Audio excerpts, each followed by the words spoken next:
नमस्ते, राम राम। तो शुरुआत करते हैं प्रकाशिकी से। ऑप्टिक्स। आज की इस क्लास में अपन प्रकाश के परावर्तन के बारे में अध्ययन करेंगे और प्रकाश का परावर्तन अपन समतल दर्पण से देखेंगे। यानी आज का जो टॉपिक रहेगा समतल दर्पण से परावर्तन। उससे पहले अपन थोड़ा सा ये पढ़ लेते हैं कि ऑप्टिक्स होती क्या है, ऑप्टिक्स में क्या पढ़ा जाता है। ऑप्टिक्स विज्ञान की एक शाखा है जिसमें प्रकाश के बारे में अध्ययन किया जाता है। यानी विज्ञान की वो शाखा जिसमें प्रकाश के बारे में अध्ययन किया जाता है उसे हम ऑप्टिक्स कहते हैं। और ऑप्टिक्स में प्रकाश के बारे में अध्ययन किया जाता है, इसलिए अपने को ये पता होना चाहिए कि प्रकाश है क्या। प्रकाश जो विद्युत चुंबकीय तरंग होती है, यानी विद्युत चुंबकीय तरंग स्पेक्ट्रम का एक भाग होता है।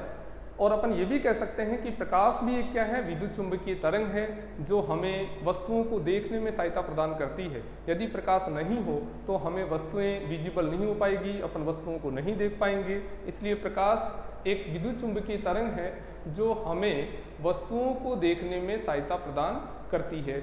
और प्रकाश विद्युत चुंबकीय तरंग है तो विद्युत चुंबकीय तरंग का जो स्पेक्ट्रम होता है उसके बारे में भी आपको थोड़ा बहुत पता होना चाहिए कि उसका विजिबल रीजन क्या होता है। प्रकाश का विद्युत चुंबकीय तरंग का जो स्पेक्ट्रम होता है उसमें सबसे पहले होती है गामा रेज। ये भी विद्युत चुंबकीय तरंग है। एक्स रेज, एक्सरे विद्युत चुंबकीय तरंग है। अल्ट्रावायलेट, पराबैंगनी तरंगे, ये भी विद्युत चुंबकीय तरंग है। उसके बाद आपका आता है दर्शक क्षेत्र, जिसको आप विजिबल रीजन बोलते हैं और इसको अपन लिखते हैं विबग्योर से।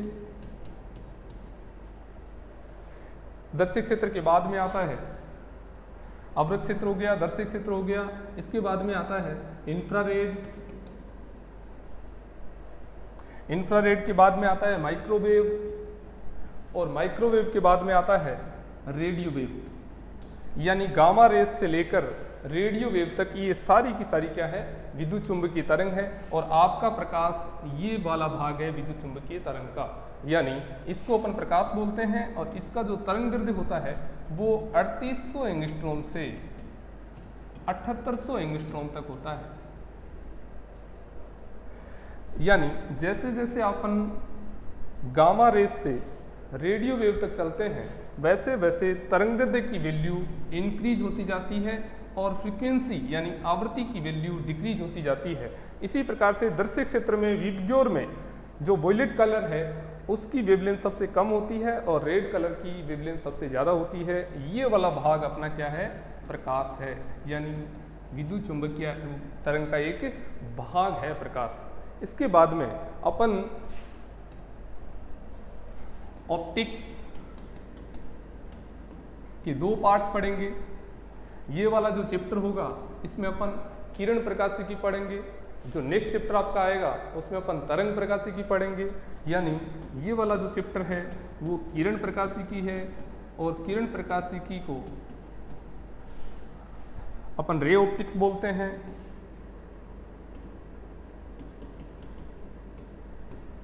दूसरा वाला भाग है वो तरंग प्रकाशिकी है जिसको अपन वेव ऑप्टिक्स बोलते हैं। रे ऑप्टिक्स में जिस पर प्रकाश इंसिडेंट किया जाता है, यानी जो ऑब्जेक्ट होता है उसकी साइज प्रकाश की वेवलेंथ से वो ज़्यादा होती है, जिसको अपन नेक्ड आई से भी देख सकते हैं। जैसे प्रकाश का परावर्तन अपन महसूस कर सकते हैं, देख सकते हैं। प्रकाश का अपवर्तन अपन महसूस कर सकते हैं, देख सकते हैं। परकिरणन देख सकते हैं। वर्ण विक्षेपण से अपन इंद्रधनुष बनता है उसको देख सकते हैं। तो कुल मिला के रे ऑप्टिक्स में अपन जो भी घटनाएं पढ़ेंगे प्रकाश की उसको अपन नेक्ड आई से भी देख सकते हैं, सामान्य जीवन में भी उनको अपन महसूस कर पाते हैं। लेकिन तरंग प्रकाशिकी में जो प्रकाश की घटनाएं पढ़ी जाती है उसको अपन नेक्ड आई से नहीं देख पाते हैं, क्योंकि इस कंडीशन में प्रकाश जो ऑब्जेक्ट है यानी जिस पर आप प्रकाश इंसिडेंट कर रहे हो वो ऑब्जेक्ट का जो साइज होता है वो नियरली इक्वल होता है प्रकाश की वेवलेंथ के। और ये अपन मोस्टली इसको अपन प्रयोगशाला में देखते हैं, जैसे प्रकाश का व्यतिकरण है, प्रकाश का विवर्तन है, प्रकाश का ध्रुवण है, ये सब अपन तरंग प्रकाशिकी में पढ़ेंगे, जो इससे नेक्स्ट वाला चैप्टर होगा। यानी आज अपन अभी शुरुआत करते हैं किरण प्रकाशिकी की, और यानी रे ऑप्टिक्स। अब सबसे पहले आपको ये पता होना चाहिए कि किरण क्या है। किरण प्रकाशिकी में किरण का मतलब होता है प्रकाश का जो पाथ होता है, जो वेव होता है, जो रास्ता होता है, उसको अपन किरण बोलते हैं। जैसे प्रकाश मान लीजिए इस दिशा में गमन कर रहा है, बालकों इस दिशा में जो प्रकाश गमन कर रहा है और प्रकाश इस दिशा में जा रहा है, तो अपन एरो लगाते हैं जिस दिशा में प्रकाश गमन कर रहा है। और ये जो वे है प्रकाश का, जो रास्ता है प्रकाश का, उसी को अपन प्रकाश की किरण कहते हैं। और यदि प्रकाश की किरणें, बहुत सारी किरणों का यदि समूह अपने पास हो, उसको अपन प्रकाश का पुंज बोलते हैं। यानी इसको अपन क्या बोलेंगे, प्रकाश पुंज कहेंगे। यानी प्रकाश की किरणों का समूह जो होता है उसको प्रकाश पुंज कहेंगे। और प्रकाश की किरण का जो पाथ होता है, जो वेव होता है, उसको अपन प्रकाश की किरण बोलते हैं। और सबसे पहले प्रकाश की जो यहाँ घटना पढ़ेंगे, यानी किरण ऑप्टिक्स, वेव ऑप्टिक्स न पढ़ के किरण ऑप्टिक्स में अपन प्रकाश की जो पहली घटना पढ़ेंगे वो अपन परावर्तन पढ़ेंगे।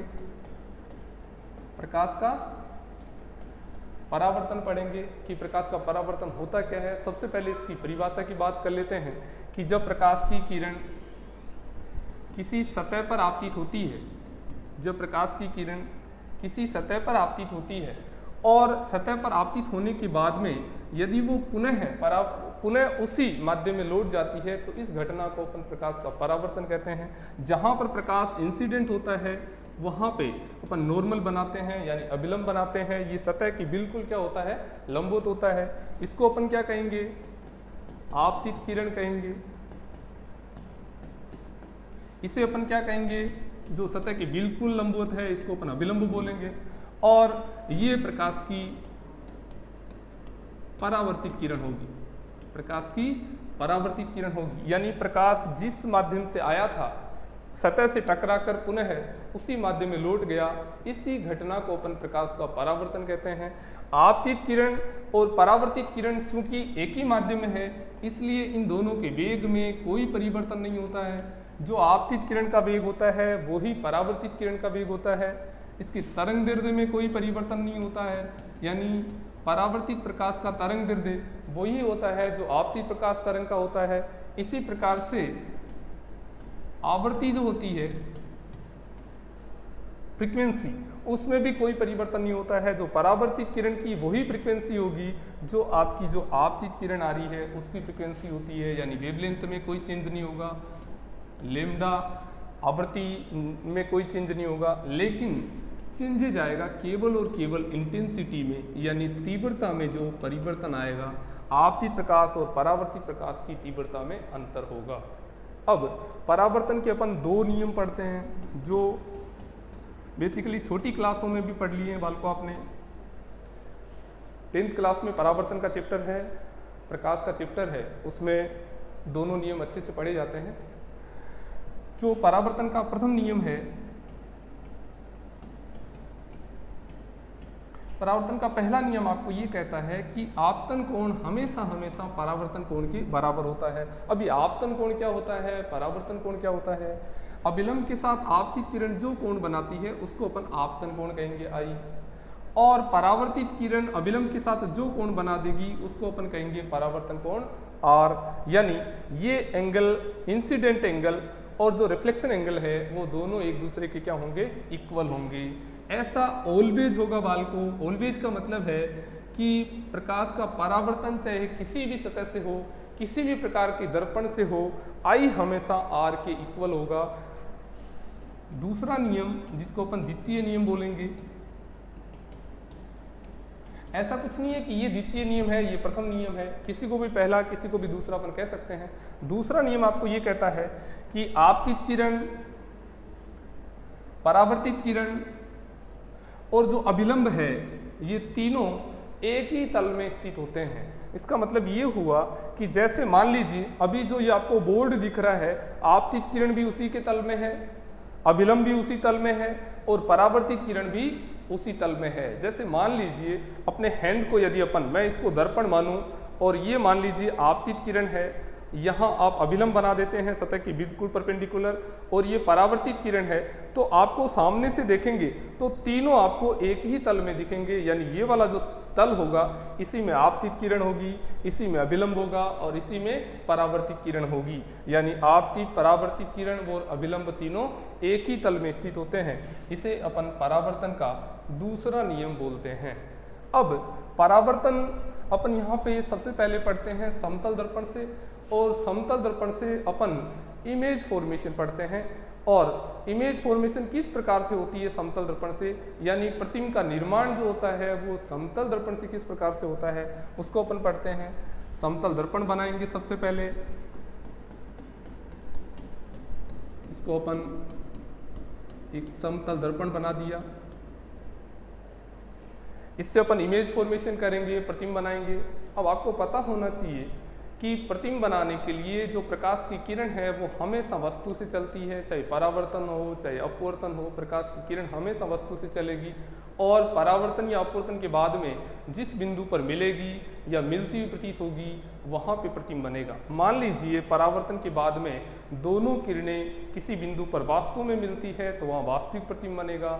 मान लीजिए परावर्तन के बाद में या अपवर्तन के बाद में दोनों किरणें वास्तव में नहीं मिलती है, अपनी आंख को मिलती हुई दिखती है, वहाँ पे अपना आभासी प्रतिबिंब बनेगा। इस प्रकार से प्रतिबिंब भी यहाँ पर दो प्रकार के होते हैं। पहले अपन थोड़ा सा प्रतिबिंब का रिवाज कर लेते हैं कि प्रतिबिंब के दो प्रकार कौन से होते हैं। वास्तविक प्रतिबिंब और आभासी प्रतिबिंब, real image and virtual image. वास्तविक प्रतिबिंब में प्रकाश की किरणें परावर्तन या अपवर्तन के बाद में वास्तव में मिलती है। जब किरणें वास्तव में मिलती है तो जो प्रतिबिंब बनता है उसको पर्दे पर अपन प्राप्त कर सकते हैं। यानी ये जो प्रतिबिंब है, जो वास्तविक प्रतिबिंब है, इसमें किरणें वास्तव में मिलेगी, इस प्रतिबिंब को पर्दे पर प्राप्त किया जा सकता है। ये जो प्रतिबिंब बनेगा ये उल्टा बनेगा, जिनके बारे में बेसिकली छोटी क्लासों में अध्ययन कर चुके हैं, फिर भी अपने को पता होना चाहिए। जब अपन परावर्तन अपवर्तन पढ़ रहे हैं तो आगे भी अपन प्रतिबिंब बनाएंगे तो प्रतिबिंब के बारे में आपको पता होना चाहिए। आभासी प्रतिबिंब में परावर्तन या अपवर्तन के बाद में किरणें मिलती हुई प्रतीत होगी। जब किरणें मिलती हुई प्रतीत होगी तो उसको पर्दे पर प्राप्त अपन नहीं कर पाएंगे, और पर्दे पर प्राप्त नहीं कर पाएंगे तथा जो आभासी प्रतिबिंब बनेगा वो बिल्कुल सीधा बनेगा। अब यहाँ देखते हैं प्रतिबिंब किस प्रकार का बनते हैं। सबसे पहले अपन एक बिंदु आकार की वस्तु लेते हैं, एक पॉइंट साइज ऑब्जेक्ट लेते हैं, और ये बिंदु आकार की जो वस्तु है इससे अपन प्रतिबिंब बनाते हैं। अब आपको पता है कि प्रतिबिंब बनाने के लिए वस्तु से दो किरणें काम में लेनी पड़ेगी, और वो दोनों किरणें परावर्तन के बाद में जिस बिंदु पर मिलेगी वहाँ वास्तविक प्रतिबिंब बन जाएगा। यदि वो मिलती हुई प्रतीत होगी तो आभासी प्रतिबिंब बन जाएगा। अब अपन वस्तु से दो किरणें आपतित करते हैं समतल दर्पण पर। समतल दर्पण पर पहली किरण आपतित करते हैं जो बिल्कुल मान लीजिए लंबवत आपतित हो रही है। जब प्रकाश की किरण लंबवत आपतित हो रही है इसका मतलब है कि जो आपतित किरण है वही अभिलंब हो गया, और जब आपतित किरण है वही अभिलंब हो गया इसका मतलब है कि आपतन कोण 0 हो गया, और जब आपतन कोण 0 हो गया इसका मतलब है परावर्तन कोण भी 0 हो गया, और परावर्तन कोण 0 होने का मतलब है कि प्रकाश की किरण पुनः जिस पथ से आई थी उसी पथ में वापस लौट जाएगी। तो ये पहली तरंग का परावर्तन अपन ने देखा। अब दूसरी तरंग कहीं भी आपतित कर सकते हैं दर्पण पर। जहां आपने प्रकाश की किरण आपतित की है वहां अभिलंब बनाएंगे, और जितने कोण पर आपतित हुई है उतने ही कोण पर अपन परावर्तित कर देंगे प्रकाश की किरण को। आपकी पहली परावर्तित किरण ये है जो वस्तु से चल के आई थी, पुनः उसी पाथ से चली गई थी। दूसरी परावर्तित किरण जो इस बिंदु पर आपतित हुई थी इस प्रकार से परावर्तित हो गई। जब दोनों किरणें परावर्तन के बाद में एक दूसरे से दूर जा रही हैं, इस प्रकार से जा रही हैं, इसका मतलब वो मिलेगी नहीं, और जब वो मिलेगी नहीं इसका मतलब वास्तविक प्रतिबिंब नहीं बनेगा। इधर से यदि अपन देख रहे हैं तो अपनी आंख को ये किरणें यहाँ से आती हुई प्रतीत होगी। जब ये यहाँ से आती हुई प्रतीत होगी तो यहाँ पे क्या बनेगा, आपका प्रतिबिंब बनेगा। यहाँ आपका प्रतिबिंब बनेगा, यहाँ यानी ये आपका ऑब्जेक्ट है और ये आपकी क्या बन गई, इमेज बन गई।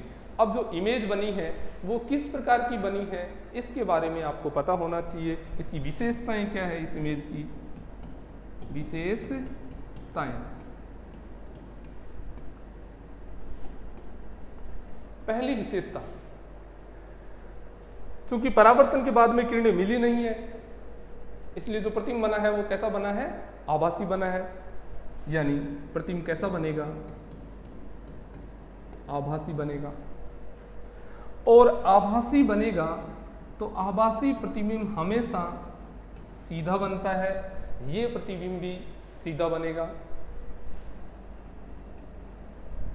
जितनी दूरी पर वस्तु स्थित है, जितनी दूरी पर वस्तु स्थित है, ये वाली दूरी दर्पण से वस्तु की दूरी, उतनी ही दूरी पर आपका क्या बनेगा, प्रतिबिंब बनेगा। यानी प्रतिबिंब जो बनेगा वो समान दूरी पर बनेगा।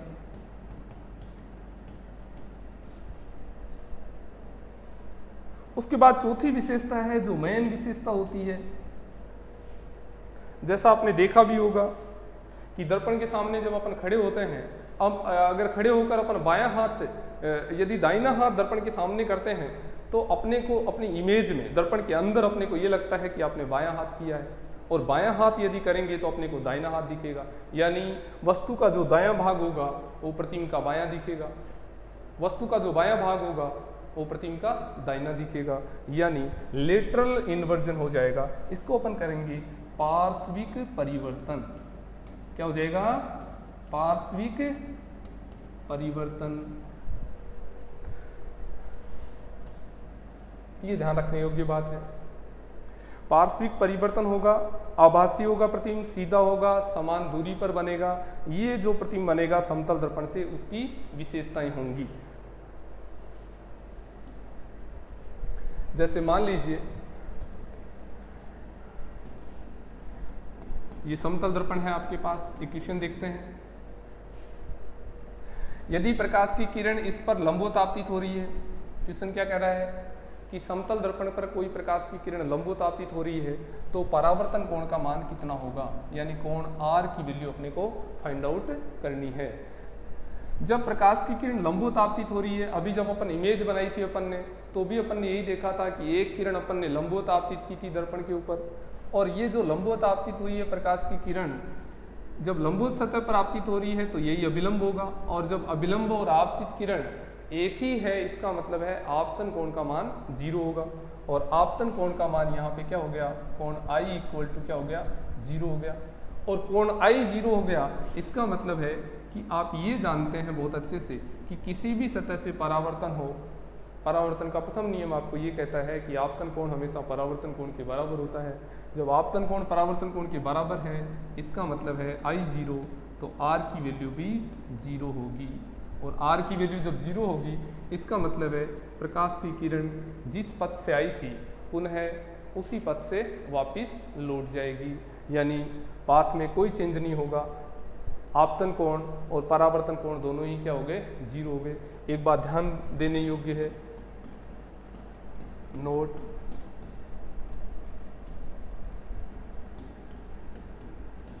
जब प्रकाश किरण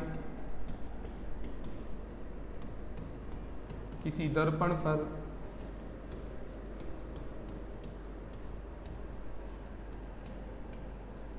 लंबवत आपतित होती है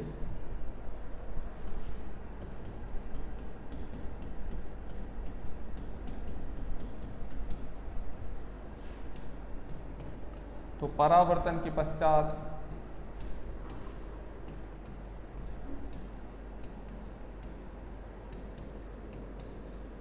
उसी पथ से लौट जाती है।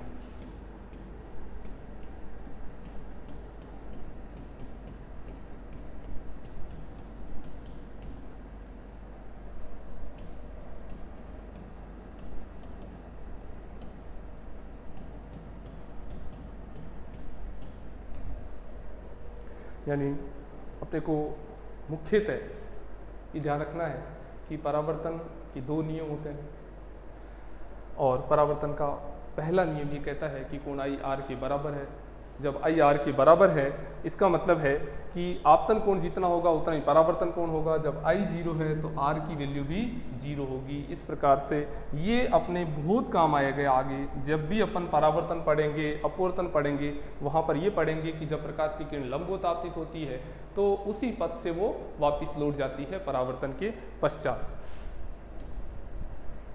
अभी अपन ने पढ़ा था कि परावर्तन होने के बाद में यदि जो इमेज बनाते हैं अपन समतल दर्पण से, वो उतनी ही दूरी पर बनती है जितनी दूरी पर वस्तु होती है। उसके लिए अपन छोटा सा एक मैथमेटिकल जो डेरिवेशन है उसको देख लेते हैं कि किस प्रकार से आप जो वस्तु की दूरी है वो प्रतिबिंब की दूरी के समान होती है। आप एक दर्पण लेंगे, समतल दर्पण,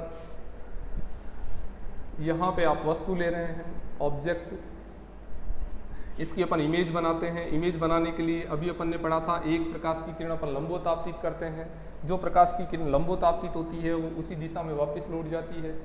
दूसरी किरण अपन कहीं भी आपतित कर देंगे, जैसे ये आपतित कर दी, परावर्तन के बाद समान कोण बनाते हुए क्या हो जाएगी, परावर्तित हो जाएगी। इस प्रकार से ये दोनों किरणें जहाँ से आती हुई प्रतीत होगी वहाँ पे प्रतिबिंब बन जाएगा। इस प्रकार से यहाँ पे इमेज बनेगी। ये डिस्टेंस अपन मान लेते हैं कि ये L है। अपने को ये प्रूव करना है कि ये डिस्टेंस भी क्या होगी, L ही होगी। ये अपने को प्रूव करना है कि जितनी दूरी वस्तु की होती है दर्पण से उतनी ही दूरी प्रतिबिंब की होती है। अपने को ये पता है कि जहाँ प्रकाश की किरण अपन ने आपतित की है वहाँ अपन क्या बना लेते हैं, एक नॉर्मल बना लेते हैं, अभिलंब बना लेते हैं। इस कोण को यदि मैं आपतन कोण थीटा लेता हूँ तो ये कोण भी आपका थीटा ही होगा। आपतन कोण परावर्तन कोण के समान होता है। इसी प्रकार से ये कोण जब थीटा है तो ये कोण भी थीटा होगा। ये कोण और ये कोण दोनों एकांतर कोण होंगे, दोनों का मान समान होता है। इसी प्रकार से जब ये कोण थीटा है तो ये एंगल भी क्या होगा, थीटा होगा। ये अभिलंब है तो ये कोण भी 90 है और इधर वाला ये कोण भी 90 है, यानी दोनों एंगल समान होंगे। ये दोनों कोण 90 है तो ये कोण क्या हो गया, इधर यहाँ से लेकर यहाँ तक ये एंगल 90 माइनस थीटा हो गया। इसी प्रकार से इधर भी ये कोण यहाँ से लेकर यहाँ तक 90 माइनस थीटा हो गया। इसको अपन A पॉइंट ले लेते हैं जहाँ पे अपन ने प्रकाश की किरण आपतित की थी। इसको अपन B पॉइंट ले लेते हैं जहाँ पे अपन ने दूसरी प्रकाश की किरण आपतित की थी। अब आपके सामने दो समकोण त्रिभुज है OAB, यानी समकोण त्रिभुज OAB, और दूसरा समकोण त्रिभुज है IAB, वह त्रिभुज IAB। इन दोनों त्रिभुजों की बात करते हैं और यदि अपन इन दोनों त्रिभुजों को सर्वांग सम सिद्ध कर देते हैं तो अपन कह देंगे कि जो OA दूरी है यानी जो वस्तु की दूरी है वो AI दूरी यानी प्रतिबिंब की दूरी के समान होगी।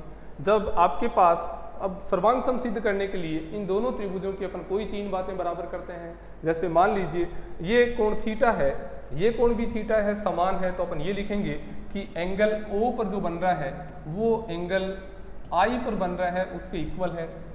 ये वाला कोण थीटा है, ये भी थीटा है। दूसरी बात, जो A पर कोण बन रहा है वो दोनों तरफ समकोण बन रहा है, समान है, ये भी 90 है, ये भी 90 है। इसका मतलब है कि दोनों कोण बराबर होंगे। तीसरी बात, जो AB है दोनों त्रिभुजों में अपन लिख सकते हैं AB बराबर AB, यानी दो कोण और एक भुजा क्या हो गई, दोनों त्रिभुजों की समान हो गई। इसलिए अपन कह देंगे कि ये दोनों जो त्रिभुज हैं वो कैसे हैं, सर्वांग सम है। और जब दोनों त्रिभुज सर्वांग सम है इसका मतलब ये हुआ कि आपकी जो वस्तु की दूरी है यानी जो AO दूरी है वो किसके इक्वल होगी, AI दूरी के इक्वल होगी, यानी प्रतिबिंब की दूरी के समान होगी। जब इसको अपन L ले रहे हैं तो ये भी क्या होगी, L होगी। यानी आपको ये पता होना चाहिए कि जितनी दूरी पर आपका वस्तु है समतल दर्पण से उतनी ही दूरी पर क्या बनेगा, आपका प्रतिबिंब बनेगा। यानी वस्तु की दूरी और प्रतिबिंब की दूरी दोनों क्या होंगी, समान होंगी। अभी अपन प्रतिबिंब बना रहे थे समतल दर्पण से, और जो समतल दर्पण से देखिए बीच बीच में आप लोग वीडियो को पॉज करके इसको एक बार रोक करके अब अपनी रफ कॉपी में बना कर देखिए, क्योंकि ऑप्टिक्स में जितनी आप ज़्यादा प्रैक्टिस करेंगे, आप खुद बना के देखेंगे, और जब भी आप पढ़ रहे होते हैं तो खास तौर से रफ कॉपी और पेन आपके हाथ में रहना चाहिए, और फेयर कॉपी रख रहे हो तो और ही बढ़िया बात है, क्योंकि उसकी सहायता से आप अपने को स्वयं के नोट्स भी बनाने हैं। हालांकि हम लोग हो सकता है आपको हो सकता है कि हम नोट्स आपको प्रोवाइड करवाएंगे PDF, लेकिन फिर भी आपको ये पता होना चाहिए कि साइंस में जब आप पढ़ रहे होते हैं, क्लासरूम में भी ऐसी स्थिति है, क्योंकि आज तक आप क्लासरूम में पढ़े हैं, तो जो आपने पढ़ाई की है उस दौरान आपके हाथ में कॉपी होनी चाहिए, पेन होना चाहिए, जिससे कि आप खुद भी बना के देखें। वीडियो को थोड़ा पॉज कर लें, कुछ समय के लिए बना के देख लें, उसके बाद नेक्स्ट स्टार्ट कर लें। तो बीच बीच में आप इसको प्रैक्टिस भी करते रहिए, क्योंकि बिना प्रैक्टिस के प्रकाश की किरण, और हो सके तो स्केल अपने पास रखिए, स्केल से प्रॉपर वे में डायग्राम बनाइए। अब अभी अपन बात कर रहे थे प्रतिम निर्माण की, और उसमें अपन ने सबसे पहले पॉइंट साइज लिया था, यानी ऑब्जेक्ट जो लिया था वो बिंदु आकार का लिया था। अब अपन जो ऑब्जेक्ट लेंगे वो एक एक्सटेंडेड ऑब्जेक्ट लेंगे, यानी एक निश्चित ऊंचाई का ऑब्जेक्ट लेंगे। मान लीजिए आपके पास ये ऑब्जेक्ट है, AB आपके पास ऑब्जेक्ट है, यानी कोई वस्तु है, और इस वस्तु का अपने को प्रतिम बनाना है, और इस वस्तु का अपने को प्रतिम बनाना है तो अपन इसके सामने क्या रखा है, अपन ने किससे प्रतिम बना रहे हैं, अपन समतल दर्पण से बना रहे हैं, तो समतल दर्पण रख दिया। अब इस AB वस्तु का इस समतल दर्पण की सहायता से अपन प्रतिम बनाते हैं। अब देखिए, मान लीजिए ये जो B पॉइंट है, पहले इसका प्रतिम देखते हैं अपन। इसके लिए अपन लंबवत किरण आपतित करेंगे। जो लंबवत प्रकाश की किरण आपतित होती है वो उसी पथ से वापस लौट जाती है, क्योंकि I भी 0 और R भी 0। दूसरी किरण कहीं भी आपतित कर देंगे दर्पण पर, जहां पर आपतित की है वहां पर आप क्या बनाओ, अभिलंब बनाओ, और जो अभिलंब बनाया है उसके साथ समान कोण बनाते हुए प्रकाश की किरण को परावर्तित कर दो। दोनों किरणों को पीछे बढ़ा दो। ये आपका B डैश आ गया, ये B है तो इसको अपन B डैश लिख रहे हैं, ठीक है। अब अपन A पॉइंट का प्रतिम बनाते हैं। A पॉइंट का प्रतिम बनाने के लिए अपन सबसे पहले प्रकाश की किरण को लंबवत आपतित करते हैं दर्पण पर, पहली किरण, क्योंकि 2 किरणों की आवश्यकता होती है। जो प्रकाश की किरण लंबवत आपतित होती है दर्पण पर, वो उसी पथ से वापस लौट जाती है, तो इसी पथ से वापस लौट आई। दूसरी प्रकाश की किरण अपन कहीं भी आपतित करेंगे दर्पण पर, जहां पर अब प्रकाश की किरण आपतित हुई है वहां पर क्या बनाएंगे, अभिलंब बनाएंगे, और समान कोण बनाते हुए प्रकाश की किरण को परावर्तित कर देंगे। दोनों किरणें, A से जो प्रकाश की किरण निकली थी, पहली ये किरण गई, आपतित हुई, वापिस आई, दूसरी किरण ये आपतित हुई, इस साइड में आई। दोनों किरणें इस प्रकार से आगे जा रही है, ये किरण इधर जा रही है, ये किरण इधर जा रही है, पीछे कहीं मिलने वाली नहीं है। और जब ये दोनों नहीं मिलेगी तो अपन इन किरणों को पीछे बढ़ाएंगे, पीछे बढ़ा दिया। इसी प्रकार से इस किरण को पीछे बढ़ाएंगे, ये आपकी इमेज बन गई। ये A की इमेज बनी A डैश, B की इमेज बनी B डैश। इसी प्रकार से इस पर कोई भी बिंदु ले लीजिए, उसकी इमेज अपन बनाएंगे तो इसके ऊपर ही बनेगी, यानी जो प्रतिम बनेगा वो आपका उतनी ही दूरी पर बनेगा जितनी दूरी पर आपकी AB वस्तु है, यानी ये जो दूरी है इस दूरी के बिल्कुल क्या होगी, समान होगी। प्रतिम सीधा बन रहा है, प्रतिम सीधा बनेगा। सीधा क्यों बनेगा, क्योंकि प्रतिम आभासी है, आभासी प्रतिम हमेशा सीधा बनता है। अब मान लीजिए प्रैक्टिस के लिए ये आपकी जो ऑब्जेक्ट था यहाँ पे किसी आकार का प्रतिबिंब वस्तु अपने ली, और उसी आकार का अपने पास क्या बन गया, प्रतिबिंब बन गया। दूसरे फॉर प्रैक्टिस,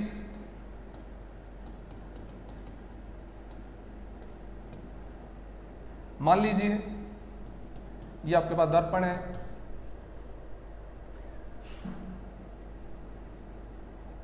ये आपकी वस्तु है A B आपने वस्तु ले ली, इस वस्तु का प्रतिबिंब बनाना है। अब इस वस्तु का प्रतिबिंब बनाने के लिए अपन ने, जैसे अपन ने यहां सीखा था कि AB आपकी वस्तु थी, A जितनी दूरी पर थी, पॉइंट A जितनी दूरी पर था उतनी दूरी पर A डैश बना दिया। और प्रतिबिंब अपन पहले भी बना सकते हैं। B वस्तु B डैश पे क्या बन गया, इसका प्रतिबिंब बन गया। इसी प्रकार से इसमें भी अपन ये देखेंगे कि जितनी दूरी पर आपकी लंबवत, जितनी दूरी पर आपकी क्या है, वस्तु है, उतनी ही दूरी पर इधर क्या बनेगा, प्रतिबिंब बनेगा। यानी A का जो प्रतिबिंब बनेगा वो A डैश यहां बनेगा। इसी प्रकार से बी का जो प्रतिबिंब बनेगा वो इससे जस्ट लंबवत, जितनी दूरी पर बी है दर्पण से उतनी ही दूरी पर बी का प्रतिबिंब बनेगा, यानी बी डैश यहां बनेगा। आपका जो प्रतिबिंब बनेगा वो ऐसे बनेगा, ए डैश बी डैश, यानी ये वस्तु है, ये आपका प्रतिबिंब बना है। यदि आपको किरण चित्र बनाना है तो एक किरण तो आपको आपतित करते ही है लंबवत, ये लो, जो लंबवत आपतित हुई वो वापस उसी दिशा में लौट जाती है। इसी प्रकार से दूसरी किरण आप कहीं भी आपतित कर दो, जहां आपतित करते हैं आप वहां प्रकाश की किरण को वापस परावर्तित कर दो। ये प्रकाश की किरण दूसरी किरण है उसको पीछे बढ़ाइए, यहां से आती हुई प्रतीत होगी। इसी प्रकार से यदि अपन ए का प्रतिबिंब बना रहे हैं, इस वस्तु का जो पॉइंट ए था उसका प्रतिबिंब बना रहे हैं, तो एक किरण तो लंबवत आपतित कर दो, वही वापस आ जाएगी। दूसरी किरण दर्पण पर कहीं पर भी आपतित कर दो, जैसे मान लीजिए अपन ने यहाँ आपतित की, ये आपतित किरण है, यहाँ आपतित हुई, जहां पर आपतित हुई वहां पे अपन क्या बना देंगे, परावर्तित किरण बना देंगे समान कोण बनाते हुए। और इस किरण को यदि अपन पीछे बढ़ाएंगे तो ये यहाँ से अपने को आती हुई प्रतीत होगी। इसका मतलब है कि आपने ए बी वस्तु लेकर उसका ए डैश बी डैश अपन ने क्या बना दिया, प्रतिबिंब बना दिया। यानी प्रतिबिंब निर्माण आपको पता होना चाहिए, प्रैक्टिस करेंगे। बिंदु आकार लेंगे सबसे पहले, उसका प्रतिबिंब बनाएंगे, उसके बाद किसी आकार की वस्तु लेंगे, उसका प्रतिबिंब बनाएंगे। प्रतिबिंब बनाने के लिए दो किरणों की आवश्यकता होती है, दोनों किरणें हमेशा वस्तु से चलती है। और परावर्तन के बाद में परावर्तन का जो पहला नियम है, दोनों नियमों को फॉलो करेगी, लेकिन पहला जो नियम है आपतन कोण हमेशा परावर्तन कोण के बराबर होता है, उसको आपको ध्यान में रखते हुए प्रतिबिंब बनाना है। इसी प्रकार से अपन इसको थोड़ा आगे बढ़ाते हैं। जैसे कई बार सिलेबस में, बोर्ड के सिलेबस में नहीं है, लेकिन जनरल साइंस में कई बार ऐसे क्वेश्चन आते हैं, क्लोक प्रॉब्लम जिसको अपन बोलते हैं।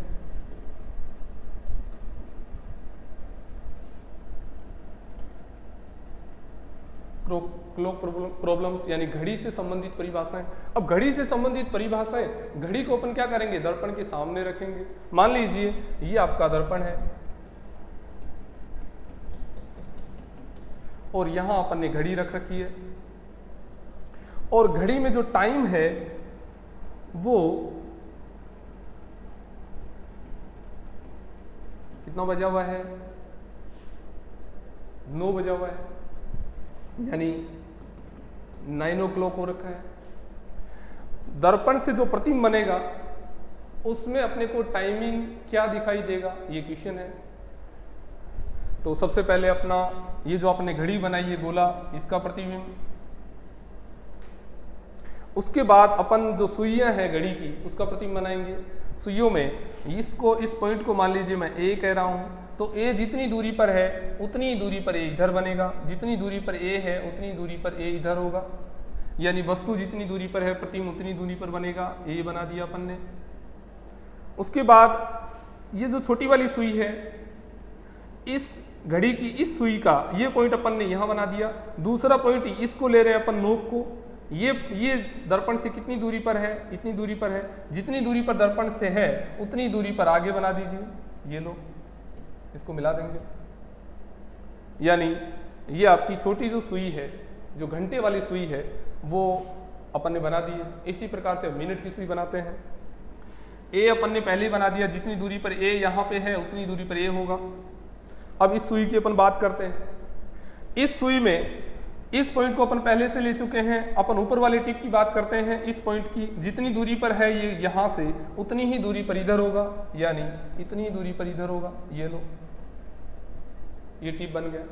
यानी यदि आपके पास किसी घड़ी में 9 बजे हुए हैं, सुई वाली घड़ी में, और वो दर्पण के सामने रखी हुई है, तो उस घड़ी में अपने को 3 बजे हुए दिखेंगे। इसी प्रकार से दूसरा क्वेश्चन, मान लीजिए जनरल साइंस के क्वेश्चन है, पता होना चाहिए। मान लीजिए घड़ी में